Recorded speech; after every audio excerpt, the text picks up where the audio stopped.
मी स्वर्ण भारत पार्टीच्या वतीने आपल्या सर्वांचं स्वागत करतो।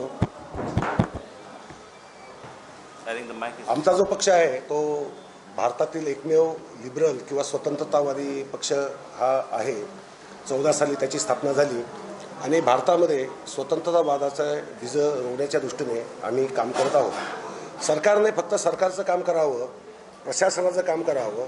हे जे उद्योगधंदे चालवणं, पोर्ट चालवणं, खाणी चालवणं, हॉटेलं चालवणं, एअरलाईन्स चालवणं हे काही सरकारचं काम नाही। सरकारने या कामातून अंग बाहेर काढून घ्यावं आणि सरकारचा जो मुख्य उद्देश जो आहे ते संरक्षण, कायदा सुव्यवस्था ही प्रॉपरली कशी राहील आणि जनतेला सुरक्षित असल्याचं समाधान कसं मिळेल हे पाहणं हे खरं सरकारचं काम आहे। आपण अलीकडे आपण पाहतोय अनेक वर्षात ही कायदा आणि सुव्यवस्थेची भारतातली स्थिती अत्यंत ढासळलेली आहे। स्त्रिया, दलितांविरुद्धचे अत्याचार हे फार मोठ्या प्रमाणात वाढत चाललेले आहेत आणि त्याला बंदी लागायची कुठेही आपल्याला चिन्ह दिसत नाही। सर्वसामान्य माणसाला आज सुरक्षित वाटत नाही, ही आपली आजची वास्तविक स्थिती आहे। अशा स्थितीमध्ये याच्या कारणांचा आपण अभ्यास केला तर लक्षात असं येतोय की भारतामध्ये पोलीस आणि न्यायव्यवस्था जी आहे ती ज्या प्रमाणात असायला पाहिजे त्या मुळात त्या प्रमाणात नाही आहे। पोलीस दर लाख नागरिकांमागं कमीत कमी 222 असले पाहिजेत असा युनोचा मानक आहे। अमेरिकेमध्ये हे प्रमाण 1 लाख नागरिकांमागं 350 पोलीस एवढं आहे आणि भारतामध्ये मात्र हे प्रमाण फक्त 147 पोलीस एवढंच आहे। हे 147 पोलीस जजेस दर 10 लाख नागरिकांमागे भारतामध्ये 13 जजेस आहेत। भारतामध्ये 10 लाख नागरिकांमागे फक्त 13 जजेस आहेत। खरं तर ते प्रमाण कमीत कमी 50 जज असले पाहिजे। आपल्याला सर्वांना आठवत असेल की परवा दिवशीच TS ठाकूर आपले चीफ जस्टिस ऑफ इंडिया अक्षरशः रडले। कारण का तर म्हणजे 18,000 न्यायाधीश 3 कोटी खटले पेंडिंग खटले त्याचा निपटारा कसा करणार हा आमच्या समोरचा सगळ्यात मोठा प्रश्न आहे। लोक जागरूक झाल्यामुळे न्यायालयामध्ये दाखल होणारी प्रकरणं जी आहेत त्यांची संख्या तर वाढत चालली आहे। पब्लिक इंटरेस्ट लिटिगेशन सुद्धा सामाजिक कार्यासाठी न्याय मिळवण्यासाठी वाढतच चाललेली आहे। परंतु न्यायाधीशांची संख्या काय वाढायला तयार नाही आणि आहे त्या न्यायाधीशांच्या संख्येत सुद्धा जवळपास 25% न्यायाधीश आज भरलेच गेलेले नाहीत। सुप्रीम कोर्टाची स्ट्रेंथ, सुप्रीम कोर्ट लक्षात घ्या की भारताचा साऱ्या देशाचा न्यायाचा जो महामार्ग आपल्या सुप्रीम कोर्टाने दिलेला आहे की ज्याचे जजमेंट्स हे आपल्याकडे कायदाच बनतात एका अर्थाने। 21 न्यायाधीश असायला पाहिजेत, प्रत्यक्षात फक्त 16 आहेत। तेथे सुद्धा 6 न्यायाधीशांची आजही कमतरता आहे, त्या जागा भरल्या गेलेल्या नाहीत। या सगळ्या शोचनीय स्थितीमुळे झालंय काय, पेंडिंग खटले वाढतात, वेळेवर निकाल लागत नाहीत, न्याय वेळेवर मिळत नाहीत। अगदी हे जे दहशतवादी हल्ले होतात त्याचे खटले सुद्धा 10, 15 वर्ष आजही चाललेलेच असतात। त्यामुळे गुन्हेगारांना जो वचक बसवणं हे जे काम न्यायव्यवस्थेचं आणि पोलीस व्यवस्थेचं काम आहे ते होत नाही।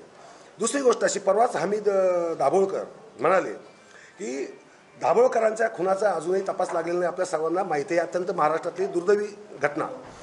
परंतु हमीद दाभोळकरांनीच चॅनलवर सांगितलं की त्यांच्या तपासासाठी फक्त 4 पोलीस दिलेले आहेत, फक्त 4 पोलीस। आता विचार करा, हा एवढा मोठा व्यापक कटाचा भाग असलेला जो खून आहे ज्याच्यामध्ये सामाजिक, धार्मिक, सांस्कृतिक आणि सामाजिक परिमाण आहेत, त्या खटल्याचे धागे दोरे कुठे लपलेले असतील आपल्याला माहीत नाही।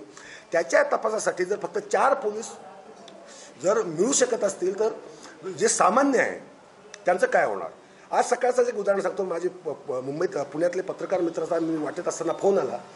एका मुलीचा खून झाला, बलात्कार करून खून झाला आणि तिचं प्रेत खेड्यामध्ये झाला, फेकून दिलं। कुत्र्यांनी ते प्रेताचे लचकेवर तोडल्यामुळे फक्त हाडं राहिली आणि ते नंतर हाडं सापडली।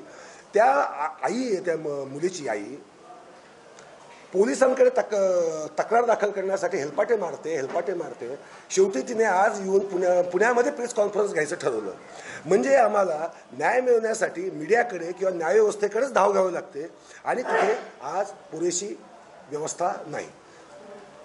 हा एक भाग झाला। दुसरा महत्त्वाचा भाग काय आहे की पोलिसांची संख्या नाही, सरकार म्हणतं आमच्याकडे फंड नाही। आज 75,000 कोटी, 74,000 और कोटी, 75,000 कोटी धरा, एवढीच अमाऊंट पूर्ण देशामध्ये पोलीस व्यवस्थेवर खर्च केली जाते। परंतु प्रत्यक्षात ती 1.5 लाख कोटी असली पाहिजे कमीत कमी। न्यायव्यवस्थेची ती स्थिती आहे. न्यायव्यवस्थेमध्ये सर्वोच्च न्यायालयाला किमान सध्या 4,000 कोटीची जी तरतूद आहे ती 15,000 कोटी एवढी नियमाप्रमाणे असायला पाहिजे. बाकी हायकोर्ट, खालचे कोर्ट्स इथली तर स्थिती इतकी दारुण आहे की आज अनेक कोर्ट्स अक्षरशः गोडाऊनमध्ये किंवा रेकॉर्ड रूम असतात ना, त्या रेकॉर्ड रूममध्ये कोर्ट बसतात. आपण जर कधी कोर्टात गेला असं आपण असणारच ते पाहिलेली स्थिती. अत्यंत कोंदट कुबट वातावरणामध्ये न्यायाधीशांनी न्याय करावा अशी अपेक्षा आपण बाळगतो. आपल्याला न्याय कसा मिळेल? आपल्याला न्याय मिळू शकणार नाही. त्यामुळे या ड्रास्टिक चेंजेस करण्याची गरज आहे. सरकार म्हणतं आमच्याकडे फंड नाही, परंतु मगाशीच मी म्हटल्याप्रमाणे सरकारचं जे कामच नाही, सरकारचं काम एअरलाईन चालवणं नाही, सरकारचं काम हे हॉटेलं चालवणं नाही, अशोक हॉटेल चालवतात, पोर्ट चालवणं हे सरकारचं काम नाही. सरकारची भारतामध्ये आज केंद्र सरकारच्याच ज्या 300च्या आसपास कॉर्पोरेशन्स आहेत त्यातली 77 तोट्यात आहेत आणि त्यांचा संचित तोटा आतापर्यंत लाखो कोटी रुपयांपर्यंत जाऊन ठेपला आहे आणि दरवर्षी तो वाढतच चाललेला आहे. आता तिथे तुम्हाला खर्च करायला पैसा आहे, तुम्ही तिथे खर्च करता नव्हे तर एक एक वेतन वाढत जात, त्यात भरच घालत चाललेले आहेत आणि पुन्हा रडताय की 1.25 लाख कोटी रुपये. आता 7व्या वेतन आयोगामुळे आपल्या सर्वांमध्ये 1.25 लाख कोटी रुपयाचा तिजोरीवर भर पडला, म्हणजे नागरिकांवरच भर पडलेला आहे. आपल्याला त्या बदल्यामध्ये काय मिळतं? त्या बदल्यामध्ये जे नागरिकाला काय पाहिजे असतं, त्याला सुखी, समाधानी, संतुष्ट, स्वतंत्र जीवन पाहिजे असतं. शासनाचा कमीत कमी हस्तक्षेप पाहिजे असतो आणि त्याचं अभिव्यक्ती स्वातंत्र्य असेल, त्याचं प्रॉपर्टीचं स्वातंत्र्य असेल, ते स्वातंत्र्य अबाधित राहायला पाहिजे असं त्याला वाटत असतं. प्रत्यक्षात ते तर होत नाही. आणि जे पोलीस खातं आहे किंवा जे न्यायव्यवस्था आहे आज बदनाम होत चाललेली आहे. पोलिसांचे दोष नाहीत असं कुणीही म्हणणार नाही, त्याचं धाडस करायचं कारण नाही. परंतु त्याच वेळेस त्यांच्या ज्या गंभीर अडचणी आहेत, त्यांच्या आरोग्याच्या अडचणी आहेत, त्यांच्या मुलांच्या शिक्षणाच्या अडचणी आहेत, त्यांच्या कामाच्या तासांच्या अडचणी आहेत, त्यांच्या सुट्ट्यांच्या अडचणी आहेत, त्यामुळे मानसिक तापामुळे त्यांच्यामध्ये अनारोग्याचं प्रमाण, ज्याला मानसिक अनारोग्य आणि शारीरिक अनारोग्य हे प्रमाण एवढं वाढलं आहे की अलीकडं आपण वाचत असाल, आपणच लिहिलं असेल, अनेक पोलीस आत्महत्या पण करत आहे. ही रजा नाही दिली साहेबांनी किंवा साहेबांचं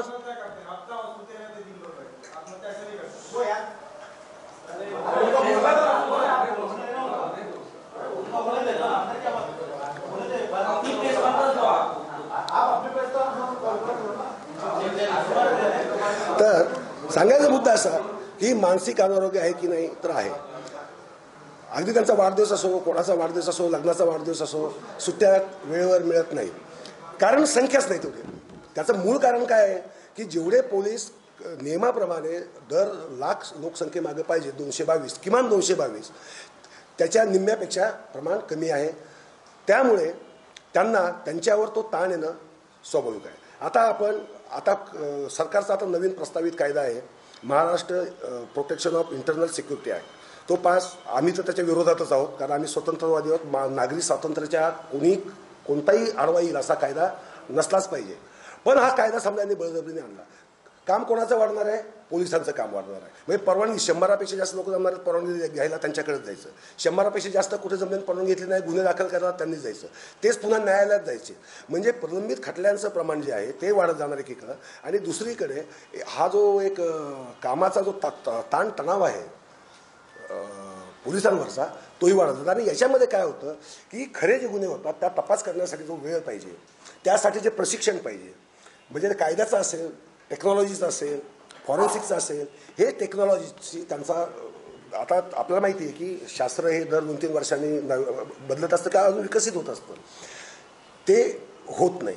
आज आपण पाहिलं विसेरा ठेवण्याचे, आता पुण्यामध्ये ससूमध्ये ठेवतात, तिथली अवस्था तर इतकी वाईट आहे विसेऱ्याची की कोणत्या आरोपीचा तो, म्हणजे कोणत्या मृताचा तो विसेरा होता हे सांगणं सुद्धा त्यांनाच अवघड जातं. अनेकदा ही वस्तुस्थिती आहे.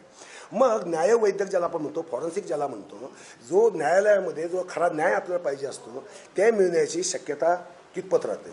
मग आम्हाला सुरक्षा नाही, आम्हाला वेळेवर न्याय मिळत नाही, तर शासनाचं जे मूलभूत कार्य आहे की नागरिकाला, प्रत्येक नागरिकाला एक सुरक्षितता मिळाली पाहिजे पुरेशी, त्याला सेफ वाटलं पाहिजे.